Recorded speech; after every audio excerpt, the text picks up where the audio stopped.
10ನೇ ತರಗತಿ ಪ್ರಥಮ ಭಾಷೆ ಕನ್ನಡ ಗದ್ಯ ಭಾಗ 6 ವ್ಯಾಘ್ರಗೀತೆ.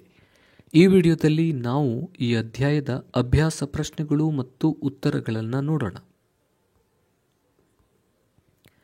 ಕೊಟ್ಟಿರುವ ಪ್ರಶ್ನೆಗಳಿಗೆ ಒಂದೊಂದು ವಾಕ್ಯದಲ್ಲಿ ಉತ್ತರಿಸಿ. ಭಗವದ್ಗೀತೆಯನ್ನು ರಚಿಸಿದವರು ಯಾರು? ಭಗವದ್ಗೀತೆಯನ್ನು ರಚಿಸಿದವರು ಮಹರ್ಷಿ ವೇದವ್ಯಾಸರು. ಹುಲಿಗೆ ಪರಮಾನಂದವಾಗಲು ಕಾರಣವೇನು? ಶಾನುಭೋಗರ ದುಂಡು ದುಂಡಾದ ಶರೀರವನ್ನು ನೋಡಿ ಹುಲಿಗೆ ಪರಮಾನಂದವಾಯಿತು. ಶಾನುಭೋಗರಿಗೆ ತಲೆ ಸುತ್ತಲು ಕಾರಣವೇನು? ಹುಲಿಗೆ ತಮ್ಮ ಮುಖ ದರ್ಶನವಾಗದಂತೆ ತಪ್ಪಿಸಿಕೊಳ್ಳುವ ದೊಂಬರಾಟದಲ್ಲಿ ಶಾನುಭೋಗರ ತಲೆ ಸುತ್ತಲಾರಂಭಿಸಿತು.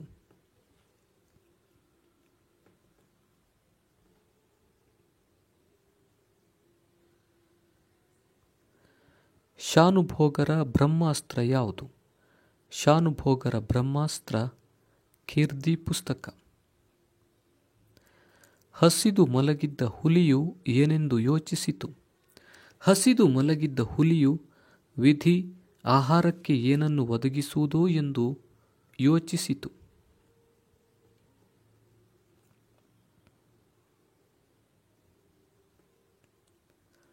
ಕೊಟ್ಟಿರುವ ಪ್ರಶ್ನೆಗಳಿಗೆ 3-4 ವಾಕ್ಯಗಳಲ್ಲಿ ಉತ್ತರಿಸಿ. ಮದಲಿಂಗನ ಕಣಿವೆಯಲ್ಲಿ ಬರುವಾಗ ಶಾನುಭೋಗರು ಏನೆಂದು ಯೋಚಿಸಿದರು? ಶಾನುಭೋಗರು ತಮ್ಮ ಹಳ್ಳಿಯನ್ನು ತಲುಪಬೇಕಾದರೆ ಮದಲಿಂಗನ ಕಣಿವೆಯನ್ನು ದಾಟಿ ಹೋಗಬೇಕಿತ್ತು. ಅದು ಕಾಡು ದಾರಿ, ಆದರೂ ಬೆಳದಿಂಗಳ ದಿನ. ಆ ಮದಲಿಂಗನ ಕಣಿವೆಯಲ್ಲಿ ಬರುವಾಗ ಸ್ವಲ್ಪ ದೊಡ್ಡ ಹೆಜ್ಜೆ ಹಾಕಿದರೆ ಊಟದ ಹೊತ್ತಿಗೆ ಊರು ಸೇರಿಕೊಳ್ಳಬಹುದು ಎಂದು ಯೋಚಿಸಿದರು.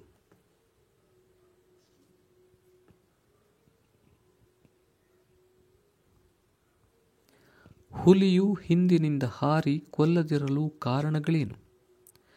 ಭರತಖಂಡದ ಹುಲಿಗಳ ಧರ್ಮ ಶ್ರದ್ಧೆಯನ್ನು ಅನುಸರಿಸಿ ಬೇಟೆಯಾಡುತ್ತವೆ. ಯಾವ ನಾಡಿನಲ್ಲಿ ಶ್ರೀರಾಮನಂಥ ದೊರೆಗಳು ಆಳಿದರೂ ಮಹರ್ಷಿ ವೇದವ್ಯಾಸರಿಂದ ರಚಿತವಾದ ಭಗವದ್ಗೀತೆಯಂಥ ಗ್ರಂಥ ಉದ್ಭವಿಸಿತು. ಇಂತಹ ಈ ಭರತ ಭೂಮಿಯಲ್ಲಿ ಜನಿಸಿದ ಹುಲಿಗಳು ಅಧರ್ಮದಿಂದ ನಡೆದುಕೊಳ್ಳುವುದಿಲ್ಲ. ಯಾರನ್ನೇ ಆಗಲಿ ಭರತಖಂಡದ ಹುಲಿಗಳು ಹಿಂದಿನಿಂದ ಹಾರಿ ಕೊಲ್ಲುವುದಿಲ್ಲ.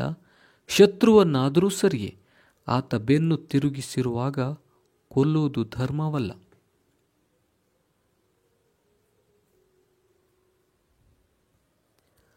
ಶಾನುಭೋಗರು ಮೂರ್ಛೆಯಲ್ಲಿದ್ದಾಗ ನಡೆದ ಘಟನೆಯನ್ನು ವಿವರಿಸಿ. ಶಾನುಭೋಗರು ಮೂರ್ಛೆಯಲ್ಲಿದ್ದಾಗ ನಡೆದದ್ದು ಇಷ್ಟು. ಚಿಕ್ಕನಾಯಕನ ಹಳ್ಳಿಗೆ ತೆಂಗಿನಕಾಯಿ ತುಂಬಿಕೊಂಡು ಹೋಗಿದ್ದ ಕೆಲವು ರೈತರು ತಿಂಗಳ ಬೆಳಕಿನಲ್ಲಿ ಗಾಡಿ ಹೊಡೆದುಕೊಂಡು ತಮ್ಮ ಹಳ್ಳಿಗೆ ಹಿಂದಿರುಗಿ ಬರುತ್ತಿದ್ದರು. ಶಾನುಭೋಗರು ಬಿದ್ದ ಸ್ಥಳಕ್ಕೆ ಕಾಲು ಹರಿದಾರಿ ಇದೆ ಎನ್ನುವಾಗ ಹುಲಿಯ ಗರ್ಜನೆ ಕೇಳಿಸಿತು. ಎತ್ತುಗಳು ಕಣಿ ಹಾಕಿಕೊಂಡು ನಿಂತವು. ಅತ್ತ ಎತ್ತುಗಳ ಗಂಟೆಯ ಶಬ್ದ ಮತ್ತು ರೈತರ ಮಾತು ಕೇಳಿ ನಿರಾಶೆಯಿಂದಲೂ ಕೋಪದಿಂದಲೂ ಗರ್ಜಿಸಿ ಪಲಾಯನ ಮಾಡಿತು. ಗಾಡಿಯವರು ಸ್ವಲ್ಪ ಹೊತ್ತು ಗಾಡಿಯ ಬಳಿಯಲ್ಲೇ ನಿಂತು ನೋಡಿದರು.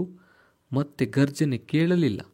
ಅನಂತರ ಅವರು ತಮ್ಮಲ್ಲಿದ್ದ ಕೋವಿಯಿಂದ ಒಂದೆರಡು ತೋಟ ಹಾರಿಸಿ ಕೈಲಾದಷ್ಟು ಗಲಭೆ ಮಾಡುತ್ತಾ ತೆಂಗಿನ ಗರಿಯ ಪಂಜು ಹೊತ್ತಿಸಿಕೊಂಡು ಮೂರ್ಛೆಯಲ್ಲಿ ಬಿದ್ದಿದ್ದ ಶಾನುಭೋಗರನ್ನು ಕಂಡು ಮುಖದ ಮೇಲೆ ನೀರೆರೆಸಿ ಎಚ್ಚರಿಸಿದರು.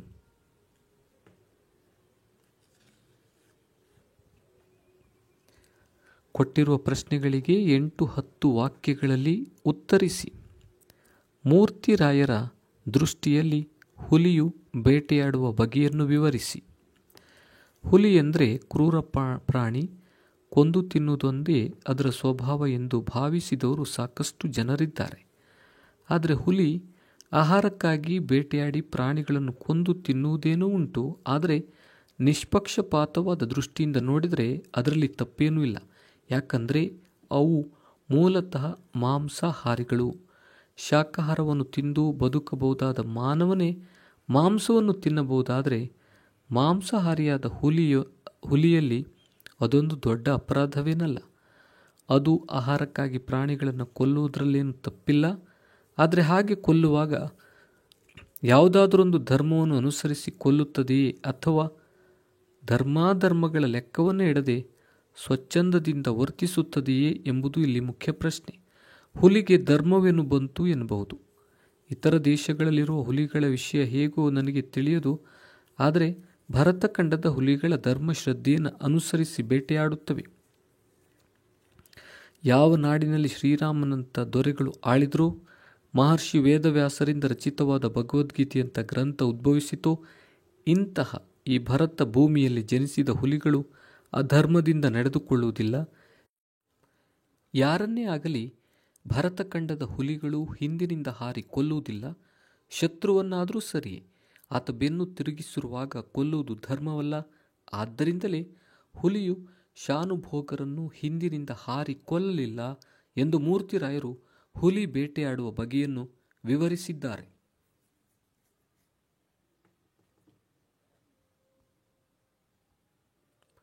ಶಾನುಭೋಗರನ್ನು ರಕ್ಷಿಸಿದುದು ಖಿರ್ದಿ ಪುಸ್ತಕವೇ, ಹುಲಿಯ ಧರ್ಮವೇ? ಸಮರ್ಥನೆಯೊಂದಿಗೆ ವಿವರಿಸಿ.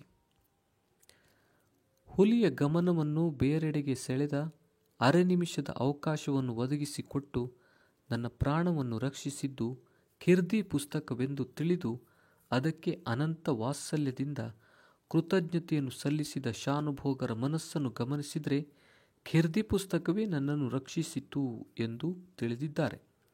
ಆದರೆ ನಿಜವಾಗಿ ನೋಡಿದರೆ ಶಾನುಭೋಗರು ಉಳಿದದ್ದು ಖಿರ್ದಿ ಪುಸ್ತಕದಿಂದಲ್ಲ, ಹುಲಿಯ ಧರ್ಮಶ್ರದ್ಧೆ ಎಂದು ಹೇಳಬಹುದು. ಏಕೆಂದರೆ ಅವರ ದುಂಡು ದುಂಡಾದ ಶರೀರವನ್ನು ನೋಡಿದ ಹುಲಿ ಅವರು ಬೆನ್ನು ತಿರುಗಿಸಿ ನಡೆಯುತ್ತಿದ್ದರೂ ಮೇಲೆ ಬಿದ್ದು ಕೊಲ್ಲಬಹುದಾಗಿತ್ತು. ಶಾನುಭೋಗರು ಎಚ್ಚರ ತಪ್ಪಿ ಕೆಳಗೆ ಬಿದ್ದಾಗ ಅವರನ್ನು ಎಳೆದುಕೊಂಡು ಹೋಗಿ ತಿನ್ನಬಹುದಿತ್ತು. ಆದರೆ ಅದು ಹಾಗೆ ಮಾಡಲಿಲ್ಲ. ಏಕೆಂದರೆ ಭರತಖಂಡದ ಹುಲಿಗಳು ಶತ್ರುವನ್ನಾದರೂ ಸರಿ ಬೆನ್ನ ಹಿಂದಿನಿಂದ ಹಾರಿ ಕೊಲ್ಲುವುದು ಧರ್ಮವಲ್ಲ. ಶಾನುಭೋಗರು ಬೆನ್ನ ಮೇಲೆ ಮಾಡಿ ಬಿದ್ದಿದ್ದರಿಂದ ಹುಲಿಯು ಅವರನ್ನು ತಿನ್ನದೇ ಬಿಟ್ಟಿತು. ಅದು ಕೊನೆಯವರೆಗೂ ತನ್ನ ಧರ್ಮಶ್ರದ್ಧೆಯನ್ನು ಅನುಸರಿಸಿತು. ಆದ್ದರಿಂದ ಶಾನುಭೋಗರನ್ನು ರಕ್ಷಿಸಿದ್ದು ಹುಲಿಯ ಧರ್ಮವೇ ಎಂದು ಸಮರ್ಥವಾಗಿ ಹೇಳಬಹುದು. ಸಂದರ್ಭ ಸಹಿತ ಸ್ವಾರಸ್ಯವನ್ನು ವಿವರಿಸಿ. ಖಂಡವಿದಕ್ಕೋ ಮಾಂಸವಿದಕ್ಕೋ, ಗುಂಡಿಗೆಯ ಬಿಸಿ ರಕ್ತವಿದಕ್ಕೋ. ಆಯ್ಕೆ: ಈ ವಾಕ್ಯವನ್ನು ಎನ್ ಮೂರ್ತಿರಾವ್ ಅವರ ಸಮಗ್ರ ಲಲಿತ ಪ್ರಬಂಧಗಳು ಎಂಬ ಸಂಕಲನದಿಂದ ಆಯ್ದ ವ್ಯಾಘ್ರಗೀತೆ ಎಂಬ ಪಾಠದಿಂದ ಆರಿಸಿಕೊಳ್ಳಲಾಗಿದೆ.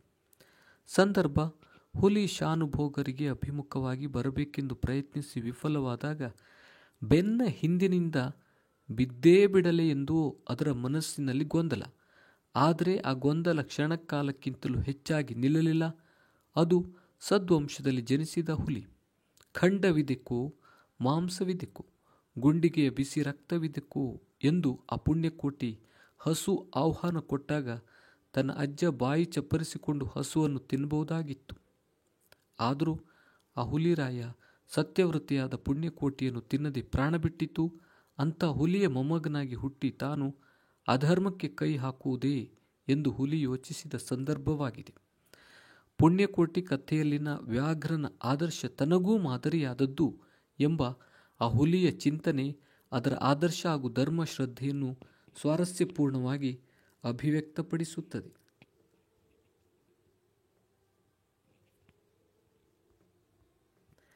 ಸ್ವಧರ್ಮೀಯ ನಿಧನಂ ಶ್ರೇಯಃ.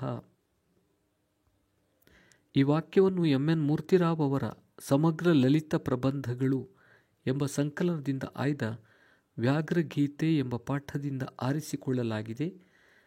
ಹುಲಿ ಶಾನುಭೋಗರಿಗೆ ಅಭಿಮುಖವಾಗಿ ಬರಬೇಕೆಂದು ಪ್ರಯತ್ನಿಸಿ ವಿಫಲವಾದಾಗ ತನ್ನ ಹಿಂದಿನಿಂದ ಬಿದ್ದೇ ಬಿಡಲೇ ಎಂದು ಅದರ ಮನಸ್ಸಿನಲ್ಲಿ, ಬೆನ್ನ ಹಿಂದಿನಿಂದಲೇ ಬಿದ್ದೇ ಬಿಡಲೇ ಎಂದು ಅದರ ಮನಸ್ಸಿನಲ್ಲಿ ಬಂದಾಗ ಪುಣ್ಯಕೋಟಿ ಕಥೆಯು ತನ್ನ ಅಜ್ಜನ ಆದರ್ಶ ನೆನಪಿಸಿಕೊಂಡು ಅಂಥ ಹುಲಿಯ ಮೊಮ್ಮಗನಾಗಿ ಹುಟ್ಟಿ ತಾನು ಅಧರ್ಮಕ್ಕೆ ಕೈ ಹಾಕುವುದೇ ಛೇ ಇಲ್ಲ ಎಂದುಕೊಂಡಾಗ ಹುಲಿಗೆ ಭಗವದ್ಗೀತೆಯ ಸ್ವಧರ್ಮೇ ನಿಧನಂ ಶ್ರೇಯಃ ಎಂಬ ವಾಕ್ಯ ನೆನಪಿಗೆ ಬಂದ ಸಂದರ್ಭವಾಗಿದೆ. ಹುಲಿ ತನ್ನ ಧರ್ಮಶ್ರದ್ಧೆಯನ್ನು ಬಿಡಬಾರದು, ಧರ್ಮ ಮಾರ್ಗದಿಂದ ನಡೆಯಬೇಕು. ಸ್ವಧರ್ಮವನ್ನು ಅನುಸರಿಸಿ ನಿಧನ ಹೊಂದುವುದೇ ಶ್ರೇಯಸ್ಕರ ಎಂದು ಚಿಂತಿಸುವುದು ಸ್ವಾರಸ್ಯಪೂರ್ಣವಾಗಿದೆ.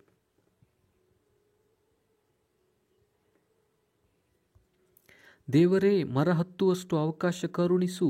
ಆಯ್ಕೆ: ಈ ವಾಕ್ಯವನ್ನು ಎನ್ ಮೂರ್ತಿರಾವ್ ಅವರ ಸಮಗ್ರ ಲಲಿತ ಪ್ರಬಂಧಗಳು ಎಂಬ ಸಂಕಲನದಿಂದ ಆಯ್ದ ವ್ಯಾಘ್ರಗೀತೆ ಎಂಬ ಪಾಠದಿಂದ ಆರಿಸಿಕೊಳ್ಳಲಾಗಿದೆ.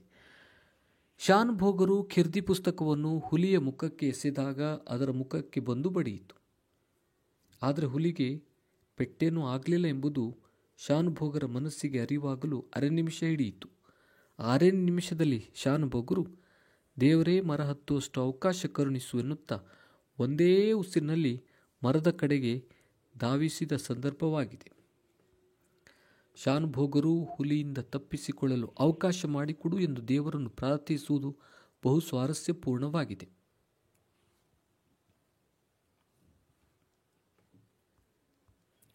ನಾನು ಮುಖ ಮೇಲಾಗಿ ಬಿದ್ದಿದ್ದೇನೆ. ಈ ವಾಕ್ಯವನ್ನು ಎನ್ ಮೂರ್ತಿರಾವ್ ಅವರ ಸಮಗ್ರ ಲಲಿತ ಪ್ರಬಂಧಗಳು ಎಂಬ ಸಂಕಲನದಿಂದ ಆಯ್ದ ವ್ಯಾಘ್ರಗೀತೆ ಎಂಬ ಪಾಠದಿಂದ ಆರಿಸಿಕೊಳ್ಳಲಾಗಿದೆ. ಈ ಮಾತನ್ನು ಶಾನುಭೋಗರು ಗಾಡಿಯವರಿಗೆ ಕೇಳಿದರು. ಶಾನುಭೋಗರು ಪ್ರಜ್ಞೆ ತಪ್ಪಿ ಬಿದ್ದಿದ್ದಾಗ ಅದೇ ದಾರಿಯಲ್ಲಿ ಗಾಡಿಯಲ್ಲಿ ಹೋಗುತ್ತಿದ್ದ ರೈತರು ಅವರ ಮುಖದ ಮೇಲೆ ನೀರೆರಸಿ ಎಚ್ಚರಿಸಿದ ಸಂದರ್ಭದಲ್ಲಿ ಅವರ ಮನಸ್ಸೆಲ್ಲ ವಿಸ್ಮಯ ಆವರಿಸಿತ್ತು. ತಾವು ಉಳಿದದ್ದು ಹೇಗೆ? ನಿಸ್ಸಹಾಯಕರಾಗಿ ಪ್ರಜ್ಞೆಯಿಲ್ಲದೆ ಬಿದ್ದಿದ್ದಾಗ ಹುಲಿ ತಮ್ಮನ್ನು ಎಳೆದುಕೊಂಡು ಹೋಗಲಿಲ್ಲವೇ ಎಂದು ಸ್ವಲ್ಪ ಹೊತ್ತು ಯೋಚಿಸಿ ಗಾಡಿಯವರನ್ನು ನಾನು ಮುಖ ಮೇಲಾಗಿ ಬಿದ್ದಿದ್ದೇನೆ ಎಂದು ಕೇಳಿದ ಸಂದರ್ಭವಾಗಿದೆ. ನಾನು ಪ್ರಜ್ಞೆ ತಪ್ಪಿ ಬಿದ್ದಿದ್ದಾಗ ಹುಲಿಯು ಏಕೆ ಎಳೆದುಕೊಂಡು ಹೋಗಲಿಲ್ಲ ಎಂಬ ಸಮಸ್ಯೆಗೆ ಶಾನುಭೋಗರು ಕೊನೆಯವರೆಗೂ ಆ ಪ್ರಾಣಿ ತನ್ನ ಕುಲಧರ್ಮವನ್ನು ಪಾಲಿಸಿಕೊಂಡೇ ಬಂದಿದೆ ಎಂಬ ಉತ್ತರ ಕಂಡುಕೊಳ್ಳುವುದು ಇಲ್ಲಿ ಸ್ವಾರಸ್ಯಪೂರ್ಣವಾಗಿ ಮೂಡಿಬಂದಿದೆ.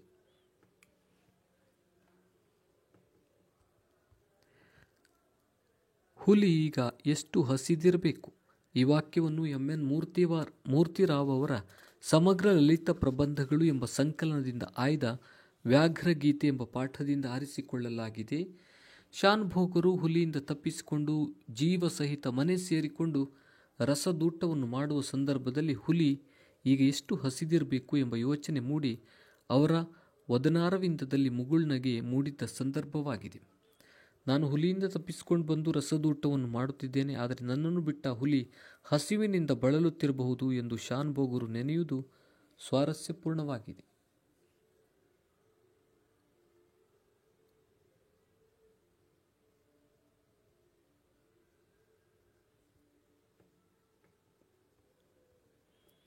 ಬಿಟ್ಟಿರುವ ಸ್ಥಳಗಳನ್ನು ಸೂಕ್ತ ಪದಗಳಿಂದ ತುಂಬಿ.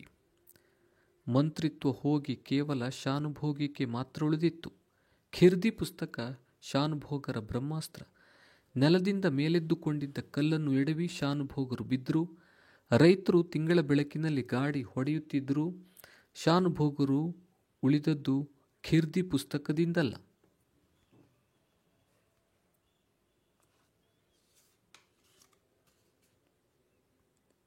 ಭಾಷಾ ಚಟುವಟಿಕೆ.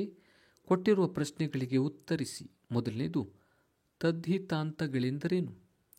ನಾಮಪದಗಳ ಮೇಲೆ ಬೇರೆ ಬೇರೆ ಅರ್ಥಗಳಲ್ಲಿ ಗಾರ, ಕಾರ, ಇಗ, ಅಡಿಗ, ವಂತ, ಇಕ ಮುಂತಾದ ತದ್ಧಿತ ಪ್ರತ್ಯಯಗಳು ಸೇರಿ ತದ್ಧಿತಾಂತಗಳಾಗುತ್ತವೆ. 2. ತದ್ಧಿತಾಂತ ಭಾವನಾಮಗಳೆಂದರೇನು? ಉದಾಹರಣೆ ಸಹಿತ ವಿವರಿಸಿ. ಸಾಮಾನ್ಯವಾಗಿ ಷಷ್ಠಿ ವಿಭಕ್ತಿಯಂಥ ನಾಮಪದಗಳ ಮುಂದೆ ಭಾವಾರ್ಥದಲ್ಲಿ ತನ, ಇಕೆ, ಪು, ಮೇ ಇತ್ಯಾದಿ ತದ್ಧಿತ ಪ್ರತ್ಯಯಗಳು ಸೇರಿ ತದ್ಧಿತಾಂತ ಭಾವನಾಮಗಳು ಎನಿಸುವು. ಉದಾಹರಣೆಗೆ ಜಾಣನ ತನ, ಜಾಣತನ, ಚೆಲುವಿನ ಇಕೆ, ಚೆಲುವಿಕೆ, ಕರಿದರ ಪೂ, ಕಪ್ಪು, ಪಿರಿದರ ಮೇ, ಪೆರ್ಮೆ.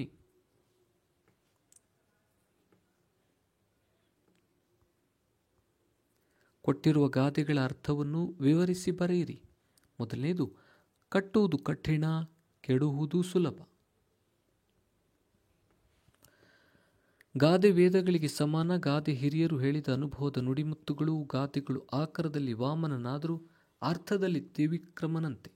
ಕಟ್ಟುವುದು ಕಠಿಣ, ಕೆಡಹುವುದು ಸುಲಭ ಎಂಬ ಈ ಮೇಲಿನ ಗಾದೆಯು ಪ್ರಸಿದ್ಧವಾಗಿದೆ. ಯಾವುದೇ ಕೆಲಸವನ್ನು ಸರಿಯಾಗಿ ಮಾಡಬೇಕಾದರೆ ಕಷ್ಟಪಡಬೇಕು, ಆದರೆ ಹಾಳು ಮಾಡಲು ಕಷ್ಟಪಡಬೇಕಾಗಿಯೂ ಇಲ್ಲ. ಕುಂಬಾರನಿಗೆ ವರುಷ, ದೊಣ್ಣೆಗೆ ನಿಮಿಷ ಎಂಬ ಗಾದೆಯು ಇದೇ ಅರ್ಥವನ್ನು ಹೋಲುತ್ತದೆ. ಒಬ್ಬ ಕುಂಬಾರ ಮಡಕೆಗಳನ್ನು ಮಾಡಲು ಮಣ್ಣು ತಂದು ಅರಳನ್ನು ಬೇರ್ಪಡಿಸಿ ಮಣ್ಣನ್ನು ಹದ ಮಾಡಿ ಕಷ್ಟಪಟ್ಟು ಮಡಿಕೆ ಮಾಡುತ್ತಾನೆ. ಆದರೆ ಆ ಮಡಿಕೆಯನ್ನು ಒಡೆಯಲು ಒಂದು ದೊಣ್ಣೆ ಪೆಟ್ಟು ಸಾಕು. ಯಾವುದೇ ಒಂದು ಉತ್ತಮ ಕೆಲಸ ಮಾಡುವುದು ತುಂಬ ಕಠಿಣ, ಆದರೆ ಅದೇ ಕೆಲಸವನ್ನು ಹಾಳು ಮಾಡುವುದು ಸುಲಭ. ಪ್ರಾಚೀನ ಭಾರತೀಯರು ಕಠಿಣ ಶ್ರಮವಹಿಸಿ ಭಾರತದ ಪ್ರಾಚೀನ ವಾಸ್ತುಶಿಲ್ಪಗಳನ್ನು ನಿರ್ಮಿಸಿದರು. ಆದರೆ ವಿದೇಶಿಯರು ಒಂದು ಕ್ಷಣ ಮಾತ್ರದಲ್ಲಿ ವಾಸ್ತುಶಿಲ್ಪಗಳನ್ನು ಕೆಡವಿ ಹಾಕಿದರು. ಹಾಗೆಯೇ ಮನುಷ್ಯ ತನ್ನ ಉತ್ತಮವಾದ ಜೀವನದ ಭವಿಷ್ಯವನ್ನು, ವ್ಯಕ್ತಿತ್ವವನ್ನು ನಿರ್ಮಿಸಿಕೊಳ್ಳಲು ಜೀವನವೆಲ್ಲ ಕಷ್ಟಪಡಬೇಕು. ಆದರೆ ವ್ಯಕ್ತಿತ್ವ ಹಾಳು ಮಾಡಿಕೊಳ್ಳುವುದಕ್ಕೆ ಒಂದರ ಗಳಿಗೆ ಸಾಕು. ಒಂದು ಕೊಡ ಹಾಲು ಕೆಡಲು ತೊಟ್ಟು ಹುಳಿ ಸಾಕಲ್ಲವೇ? ಆದ್ದರಿಂದ ಮಾನವ ತನ್ನ ಘನತೆಯನ್ನು ಅರಿತು ಕಾರ್ಯನಿರ್ವಹಿಸಬೇಕು ಎಂಬುದನ್ನು ಪ್ರಸ್ತುತ ಗಾದೆಯು ತಿಳಿಸುತ್ತದೆ.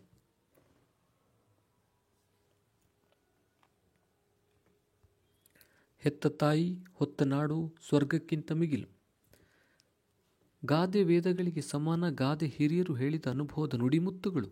ಗಾದೆಗಳು ಆಕಾರದಲ್ಲಿ ವಾಮನನಾದರೂ ಅರ್ಥದಲ್ಲಿ ತ್ರಿವಿಕ್ರಮನಂತೆ. ಹೆತ್ತ ತಾಯಿ ಹೊತ್ತ ನಾಡು ಸ್ವರ್ಗಕ್ಕಿಂತ ಮಿಗಿಲು ಎಂಬ ಈ ಮೇಲಿನ ಗಾದೆಯು ಪ್ರಸಿದ್ಧವಾಗಿದೆ.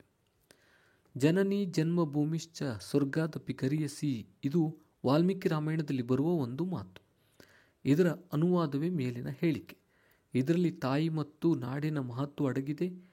ಹೆತ್ತ ತಾಯಿ ಹೊತ್ತ ನಾಡು ಎರಡೂ ಒಂದೇ. ನಮ್ಮನ್ನು ಹೆತ್ತು ಹೊತ್ತು ಸಾಕಿ ಸಲುಹಿದ ತಾಯಿಯ ಮಡಿಲು ಸ್ವರ್ಗಕ್ಕಿಂತಲೂ ಮಿಗಿಲಾದ ಸುಖವನ್ನು ನೀಡುತ್ತದೆ ಎನ್ನುವುದು ಅನುಭವಿಗಳ ಹೇಳಿಕೆ. ಅಂತೆಯೇ ಹೊತ್ತ ನಾಡು ನಮ್ಮನ್ನು ಜೀವನ ಪೂರ್ತಿ ತನ್ನ ಮಡಿಲಲ್ಲಿ ಇಟ್ಟುಕೊಂಡು ಪೋಷಿಸುತ್ತದೆ. ನಮ್ಮ ಜೀವನಕ್ಕೆ ಅಗತ್ಯವಾದಂಥ ಅನ್ನ, ನೀರು, ಬಟ್ಟೆ, ವಸತಿ ಹಾಗೂ ಇನ್ನಿತರ ಎಲ್ಲ ಅವಶ್ಯಕತೆಗಳನ್ನು ಪೂರೈಸುವಂತಹ ಜನ್ಮಭೂಮಿಯನ್ನು ತಾಯಿಗೆ ಹೋಲಿಸಿರುವುದು ಶ್ರೇಷ್ಠವಾಗಿದೆ.